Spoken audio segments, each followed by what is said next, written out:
Hi guys, ইচ্ছেমতো blog চ্যানেলের নতুন একটি মিনি ব্লগে তোমাদের সকলকে স্বাগত। আজ শিবরাত্রি উপলক্ষে আমি বেরিয়ে পড়েছি আকন্দ ফুল তুলতে। ফুল তুলে নিয়ে বাড়ি চলে এসেছি। তারপর ঠাকুরের জন্য একটা আকন্দ ফুলের মালাও গেঁথে নিলাম। আর আমি এই বছর প্রথম শিবরাত্রি করছি। সকাল থেকে উপোস করে থাকতে হয় বলে শিবরাত্রি করার ঠিক সাহস হয়নি, তো ভাবলাম যে এই বছর থেকে শুরু করে দিই। তারপর রেডি হয়ে সব জিনিসপত্র নিয়ে সবাই মিলে টোটো করে চললাম পাশের গ্রামে শিব মন্দিরে পুজো দেওয়ার জন্য। আর এই যে মন্দিরে চলে এসেছি আর এসে লাইনে দাঁড়িয়ে পড়েছি পুজো দেওয়ার জন্য। তারপর মন্দিরে যে একটা আটচালা আছে, ওই আটচালাটাতে হরিনাম সংকীর্তনও হচ্ছে।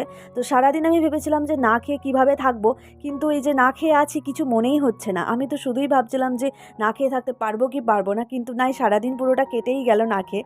কি বলো তো, ঠাকুরের ব্রত করলে না সত্যিই খিদে পায় না।